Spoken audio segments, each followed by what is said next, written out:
Meus amados irmãos, a paz do Senhor Jesus, estamos aqui para finalizar esse estudo sobre o Natal, sobre o tema Natal, uma festa cristã.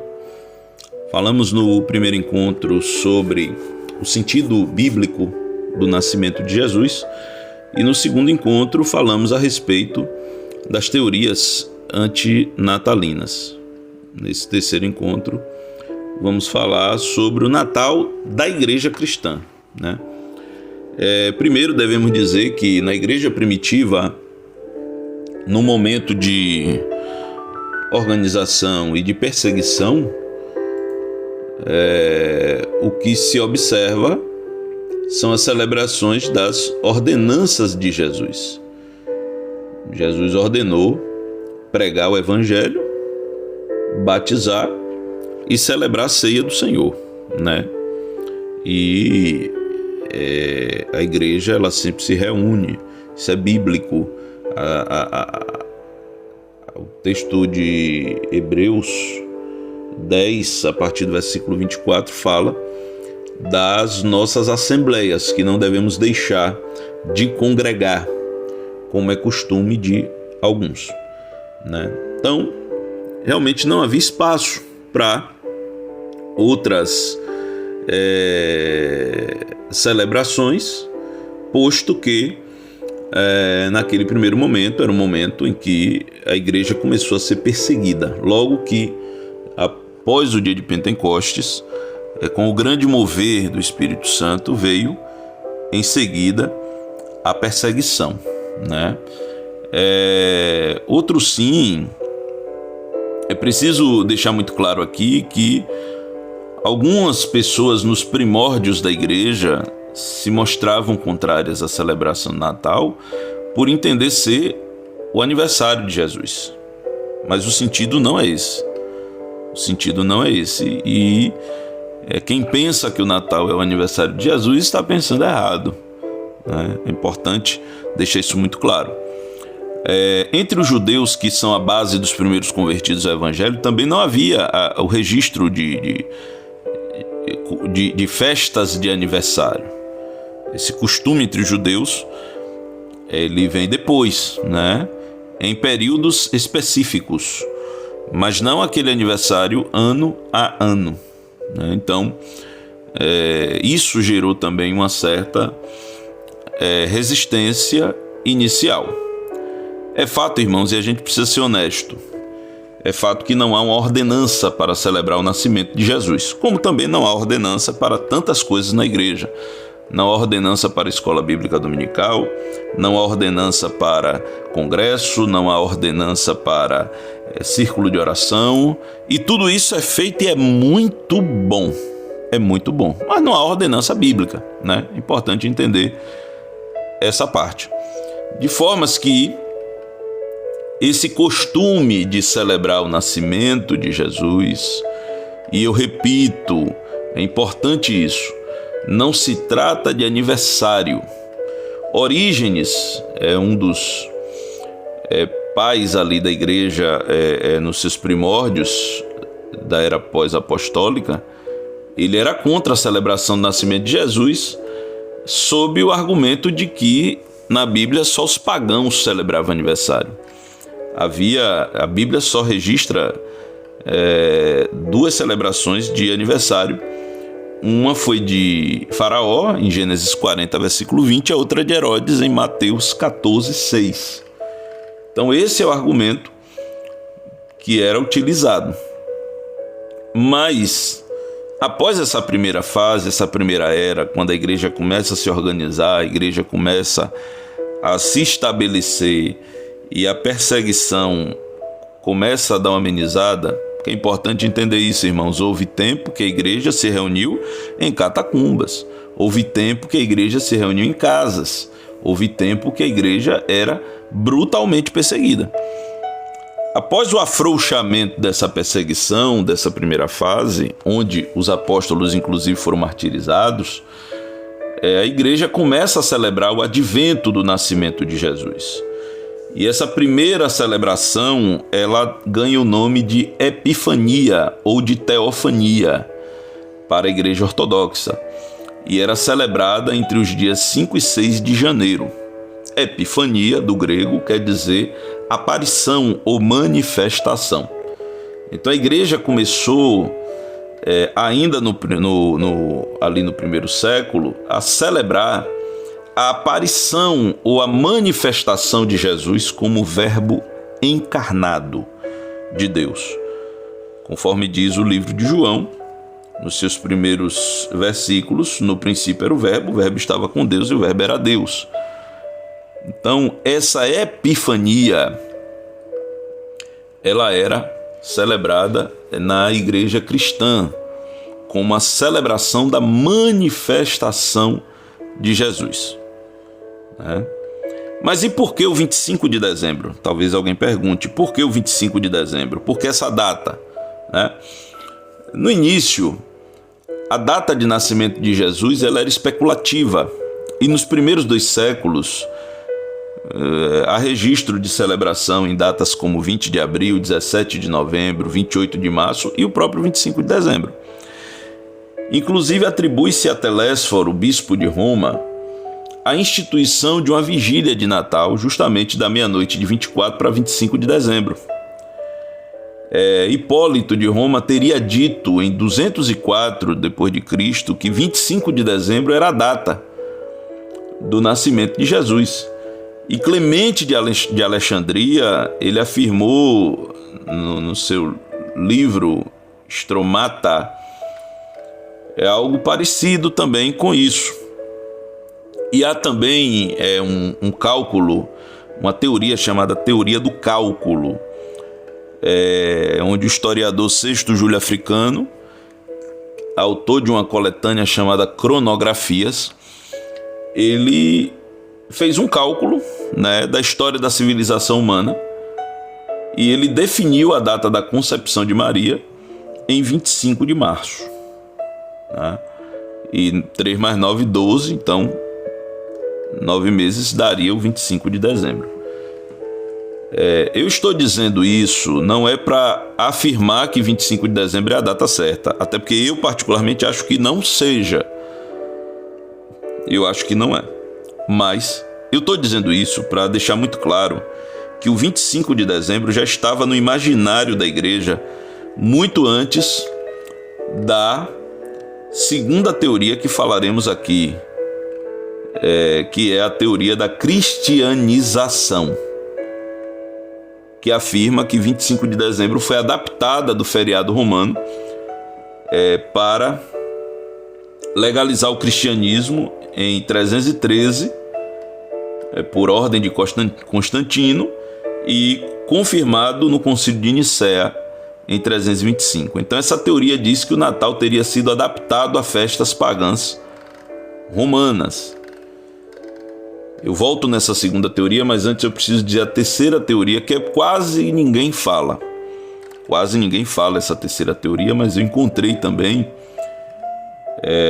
Não há nenhuma uma nomenclatura para essa teoria. Mas alguns dizem que o 25 de dezembro ele foi uma tentativa de conciliar com o Hanukkah, ou a festa da dedicação, que também era chamada de festa das luzes, e era celebrada no dia 25 de dezembro. Era a comemoração, a purificação do templo e a restauração do altar, feita por Judas Macabeu, ou Judas Macabeus, em 164 a.C. Então a dedicação do altar era observada 8 dias a partir do dia 25 de Quisleu, que é dezembro, e a partir de então deveria ser observada anualmente. Então há historiadores que afirmam que o 25 de dezembro ele teria sido, ou poderia ser, isso aqui são teorias, poderia ser uma tentativa de conciliar com o feriado do calendário judeu, Então não teria uma relação com o suposto paganismo. São teorias, irmãos, são teorias. Mas voltando à teoria da cristianização, não tem base histórica. Primeiro que não há nada no Concílio de Nicéia que fale sobre escolha da data do Natal. A data do Natal foi uma convenção, por assim dizer, tornou-se oficial no calendário da igreja e foi seguido pela maior parte do mundo cristão, e ali naqueles idos de organização da Igreja Católica, e depois com a Reforma Protestante permaneceu a mesma data. É importante lembrar que a Saturnália ela não acontecia no dia 25 de dezembro, ela acontecia entre 17 e 23 de dezembro, né? E não há, portanto, nenhuma conexão entre a Saturnália e o Natal. E eu estou fazendo questão de enfatizar isso para deixar muito claro que já estava no imaginário da igreja cristã o 25 de dezembro, né? Depois disso, com o passar dos anos e dos séculos, houve de fato alguns movimentos contrários à celebração natalina, sobretudo o movimento dos puritanos. Os puritanos, eles se mostraram contrários à celebração do Natal, sobretudo no 25 de dezembro. Mas permaneceu no imaginário da igreja cristã essa celebração. E aí falamos já sobre as teorias antinatalinas, e aí eu vou trazer um pouco agora para a denominação a qual eu faço parte, que é a Assembleia de Deus. A Igreja Assembleia de Deus sempre celebrou Natal. É uma igreja que já possui mais de 100 anos e sempre celebrou Natal. Inclusive tem hinos como 489, 475, 366, 120 e o hino 21. São alusivos ao nascimento de Jesus. Nós temos também algumas citações do Diário do Pioneiro, onde vemos Gunnar Wingren falando diversas vezes sobre o Natal, inclusive falando que no culto de Natal ele pregou sobre duas causas que o alegravam. A primeira: Jesus nasceu como meu Salvador, diz ele, e deu-me uma língua para eu louvar o seu nome, por isso espero louvá-lo por toda a eternidade. No outro trecho ele faz uma citação de quando estava na Suécia e diz Gunnar Wingren: cantamos hinos natalinos, oramos juntos e celebramos o Natal saboreando uma típica comida sueca. O Mensageiro da Paz, que até hoje é a principal fonte, o principal veículo de comunicação da Assembleia de Deus em todo o Brasil, ele também falou diversas vezes sobre esse importante tema, e sempre na perspectiva de considerarmos o verdadeiro Natal. Em 1954 foi dito o seguinte: Deus fez o Natal a fim de que os homens alcançassem a Cristo, o perdão e a paz. Ninguém tem o direito de imprimir outro sentido ao Natal. O Natal que se celebra anualmente só será Natal de Deus se Deus estiver presente e for honrado como Deus do céu e da terra e Deus da nossa vida. Deus é quem faz o Natal. O pastor Gessé Adriano Silva, em 1974, disse: lembrai-vos que o Natal é uma viva mensagem de Deus para vós. Emílio Conde, em 1937, disse as seguintes palavras: Deus nos ajude a compreender melhor o significado do Natal, dia em que o amor de Deus veio habitar com os homens, na pessoa de Cristo, o qual hoje está com seus braços abertos para salvar todos os que o aceitarem como único e suficiente Salvador. O jornal Boa Semente, que é ainda anterior ao Mensageiro da Paz, já lá em 1926, disse o seguinte: uns dão ao Senhor louvores em culto de adoração espiritual, outros, porém, se dão a festivais irreligiosos, onde a maledicência e a corrupção campeiam. Então veja que desde os primórdios das Assembleias de Deus havia uma preocupação em celebrarmos o Natal conforme seja o sentido correto, sem maledicência, sem glutonaria, sem consumismo, mas em adoração a Deus e falando de Jesus. Então, nós vemos também um relato evangelístico do ano de 1929, que diz assim: como nos anos anteriores, tivemos no dia 25 de dezembro a reunião da escola dominical. O nosso culto revestiu-se de toda a simplicidade. A leitura da palavra de Deus feita pelo pastor, exposição do objetivo da reunião e, em seguida, orações ao Senhor. Depois, um dos pastores presentes usou da palavra, dando-nos agradável e simples testemunho do nascimento de Jesus Cristo e suas consequências importantes para o homem. Em seguida, o irmão Samuel leu o resultado do aproveitamento das crianças, que mais se distinguiram pela assiduidade e comportamento, o que as habilitaram capazes de receber um prêmio. Feita a distribuição dos prêmios, seguiu-se a dos doces e caramelos para as crianças. Enfim, Deus nos abençoou muito naquele culto, onde também era grande o número de pessoas interessadas, né?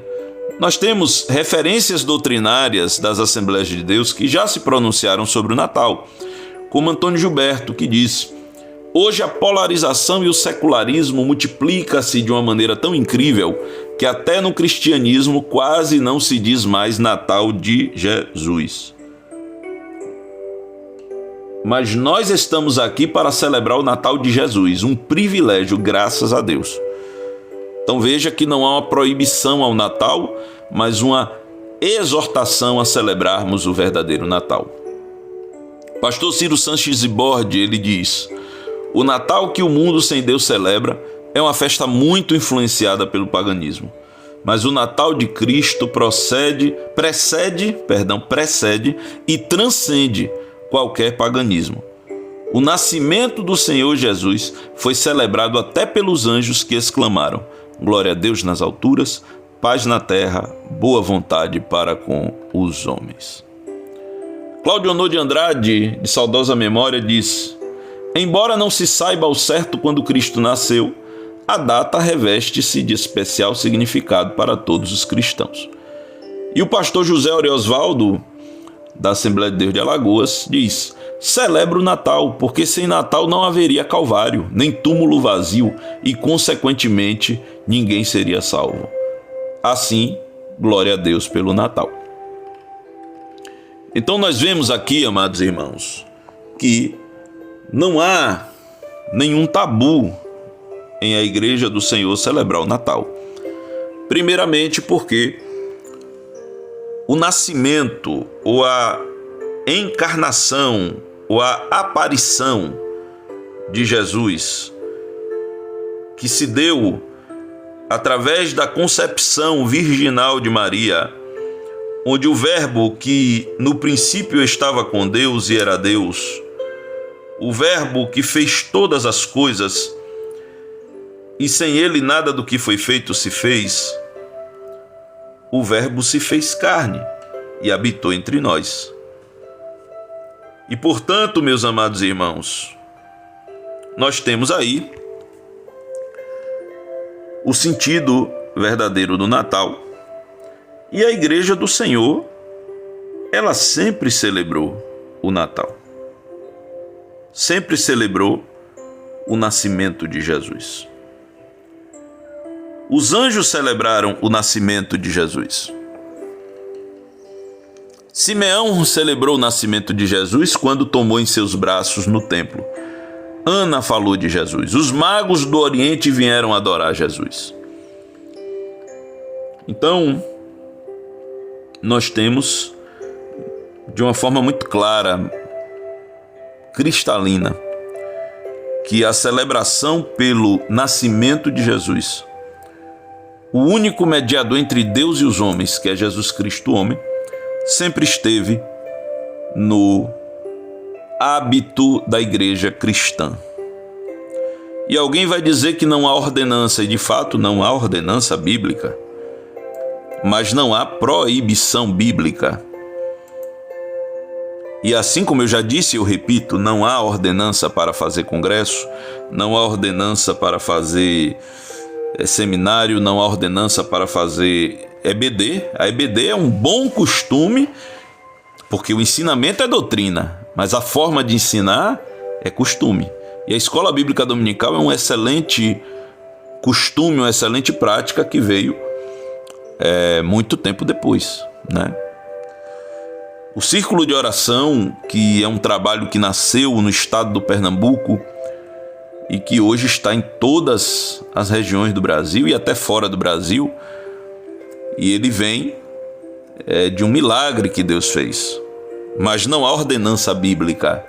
A ordenança bíblica é para orar, mas o círculo de oração é um excelente hábito que a igreja adquiriu e que hoje está no calendário oficial de trabalhos da igreja. Isso é muito bom.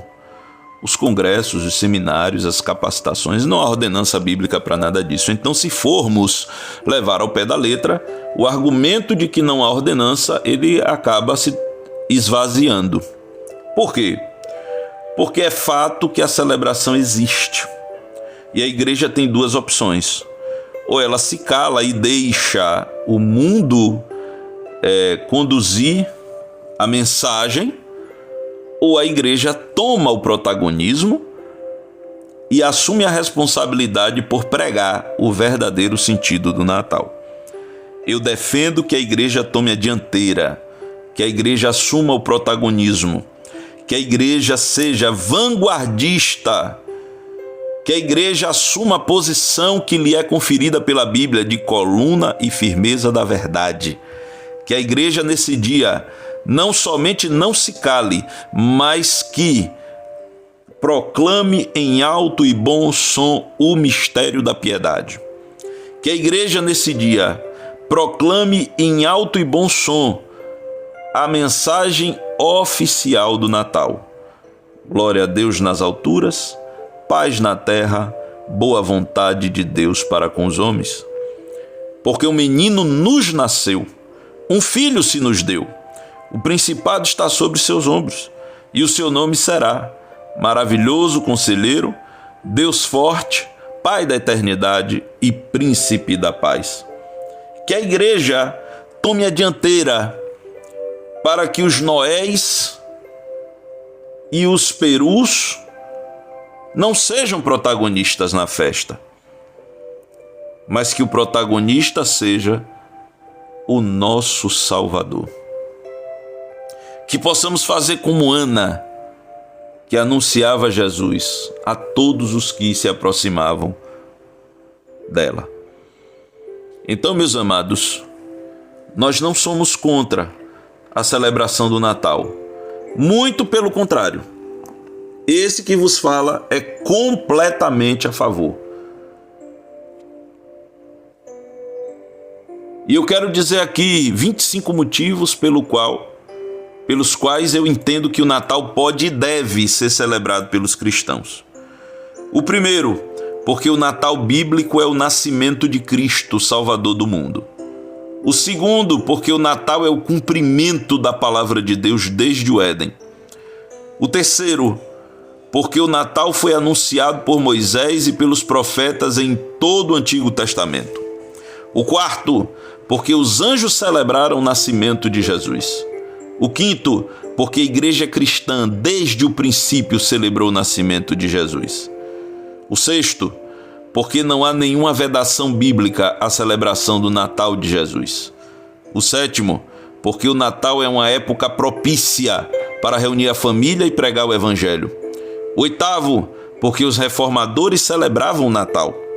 O nono, sendo assembleano, porque as Assembleias de Deus sempre celebraram o Natal de Jesus. O décimo, porque é importante fazer a defesa apologética do real sentido do Natal. O 11º, porque o Natal representa o princípio do mistério da piedade confiado à Igreja do Senhor. O 12º, porque a Igreja cristã já considerava o 25 de dezembro e outras datas desde os primórdios. O 13º, porque 25 de dezembro é uma data meramente convencional e simbólica. O 14º, porque o homem fez o calendário, mas Deus fez o tempo. O 15º, porque o diabo não criou nenhum dos dias do nosso ano. O 16º, porque é incoerente celebrar o Ano Novo e negligenciar o Natal. O 17º, porque a licenciosidade e o consumismo devem ser combatidos pela palavra de Deus. O 18º, porque não somos legalistas, mas temos a mente de Cristo. 19º, porque não somos obrigados a aderir aos costumes mundanos. O 20º, porque não faz sentido entregar a mensagem do Natal ao mundo que jaz no maligno. O 21º, porque as teorias antinatalinas não possuem comprovação histórica. 22º, porque mesmo os judeus possuíam festas não oficiais em seu calendário.